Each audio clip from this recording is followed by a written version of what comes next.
Ladies and gentlemen, what you're about to see now is something so rare and so very special that each and every one of us will leave here today able to say that I was there in Portrush on that day. The sight and sound of our next display will be known to as Make Grown Men Cry. During this country's darkest hour, at the height of the war, when the might of the German war machine was waged against us, these aircraft and others like them were all that stood between us and defeat. So today, ladies and gentlemen, on behalf of Airwaves, I am proud to present from RAF Coningsby the Battle of Britain Memorial Flight, the Admiral Lancaster EA-474, the Supermarine Spitfire, and the Hawker Hurricane, who are joined today by the only other Lancaster flying in the world, all the way from Canada, the Canadian Warplane Heritage Museum's Mark XN213. Ladies and gentlemen, feel humble, but above all, feel proud. Please give thanks, lest we forget.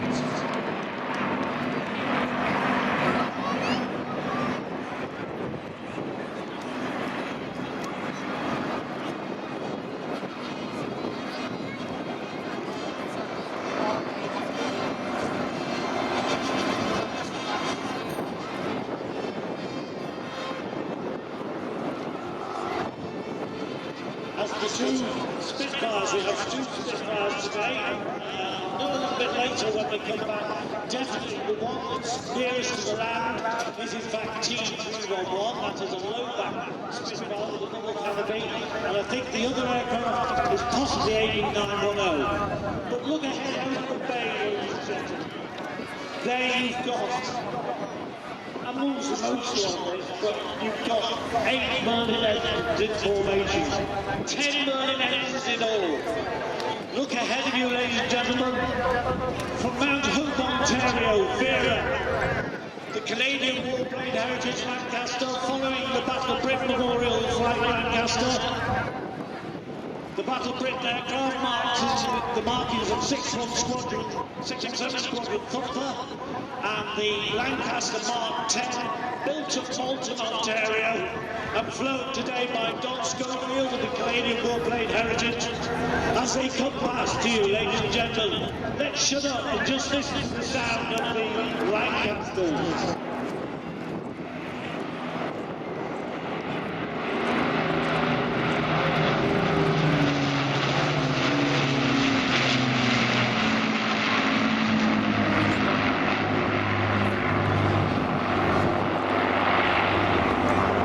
Joined here today in the Country Point, as well as Rex, who flew them during World War II. I'm joined by Wing Commander Paul Moss, former CEO of H Squadron Royal Air Force. And Paul, you were on the Lancaster, you looked for. Yes, I flew the Lancaster as one of the display pilots on the back of the Britain Memorial Flight for 5 seasons. That's 5 years through around the UK and Europe displaying this magnificent airplane. I think it's worth bearing in mind for everybody here today, this will never be seen again. This is your one opportunity, or indeed pretty much anybody's opportunity, to see 2 Lancasters in the sky together. As you've already said, they are the last remaining examples of flying Lancasters. To see them together, bearing in mind one has had to make the perilous journey some 2,000 miles all the way from Canada to be here today. It's absolutely remarkable and a one-off opportunity, so we're all extremely privileged to see this today. Yes, Paul, it's absolutely wonderful. And for me, my father was one of those Canadians who flew in Bomber Command. He flew in Halifax. Leading a flight T311, a low-back Spitfire with clipped wings, followed by 18910, which is Mark 5 of the Battle of Britain Memorial Flight. 18910 actually conducted operations over the D-Day beaches. And one of the early members of the flight, T311, the second Spitfire behind at the moment. This is the aircraft, sorry, the Spitfire ahead, should I say, split wing. This is an aircraft that was actually found in bits in a shed in St. Athan. And in fact, it was the guys off the Battle of Britain flight that said, we'll do this in our own time. and they restored this aeroplane, and eventually, through their enthusiasm, the RAF took over and said, yes, okay, we'll have another Spitfire. So it was privileged. It's the first time I think we've had a low Spitfire in Irish sky for a very long time. The blowback was designed to improve on the visual performance of the Spitfire, and the clip wings gave the aircraft a better performance at low level, where later in the war they were often used as ground attack aircraft.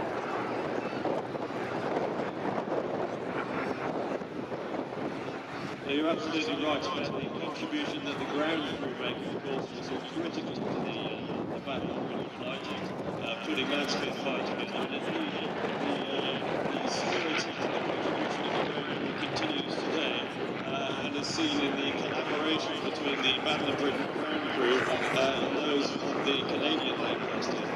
The Canadian Lancaster almost didn't make it. She had an engine failure and was surrounded in the north of England at the airport, which she needed an engine change. And the BBMF ground crew took up a BBMF engine and helped the Canadian ground crews to refit it up. So you're seeing a Canadian Lancaster flying today, and one of the engines on board is actually a BBMF engine.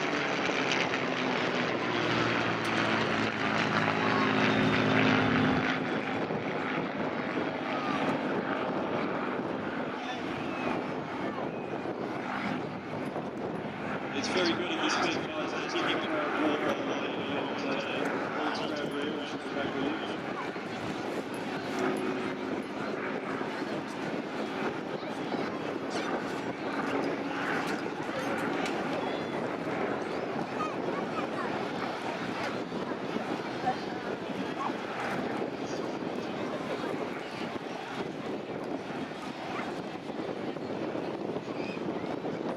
Just had a look at a quick shot of the old Spitfire. In fact, I'm now almost confirmed it is not 8910, it is D7350, which is the oldest Spitfire flying. This is a genuine Battle of Britain veteran.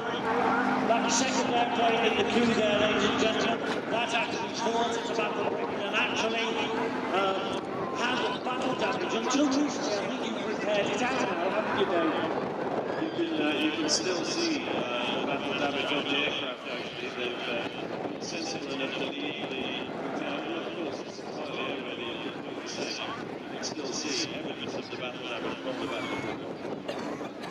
Right, ladies and gentlemen, special moment coming up. The two Lancasters are returning. We don't deny the bravery of the men of fighter command in their Spitfires and Hurricanes. This is it's not just for the men of bomber command, like Rex here. Rex, you actually went in the Canadian line, how about that? But look to your right, ladies and gentlemen. This is our salute to the men of bomber command, the men of fighter command, the men of coastal command, training command. The millions of people who fought with the Royal Air Force and the Commonwealth Air Forces. Here we have the Commonwealth Air Forces represented by the Lancaster.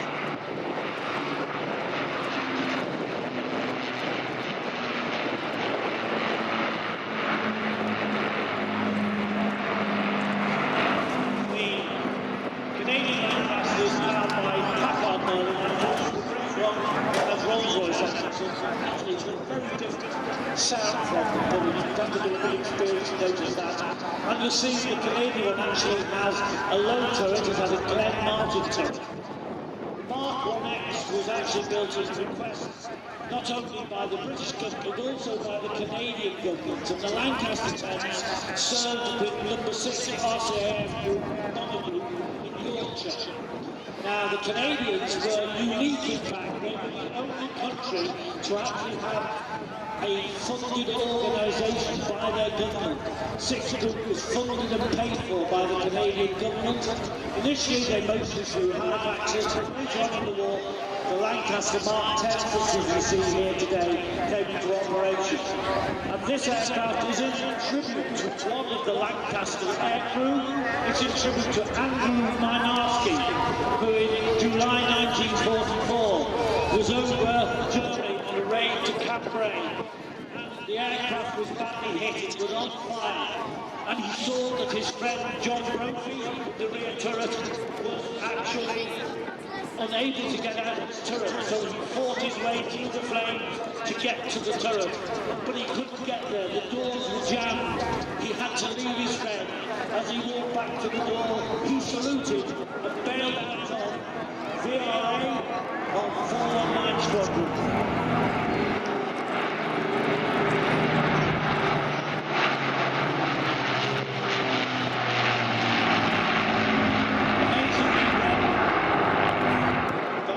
Eventually crashed. Brophy's turret bounced out of the wreckage and he actually survived, but he was captured by the Germans. And it was only at the end of the war, when he was repatriated, he was able to tell the bravery of Andrew Wynarski. Now Wynarski was awarded a Victoria Cross. It's Wynarski's bravery and the other brave men of Bomber Command, those who didn't get awards, people like my father, in the only Halifax out of 748 on the radar, so Desron on the 5th of August 1944 was blown out of the skies to start the wing game off. I never met him, I was born a week later. But to me, he's my hero, just as all the other brave men in Bomber Command and the other command of the Royal Air Force. Ladies and gentlemen, our son, SS2K, the Lancaster.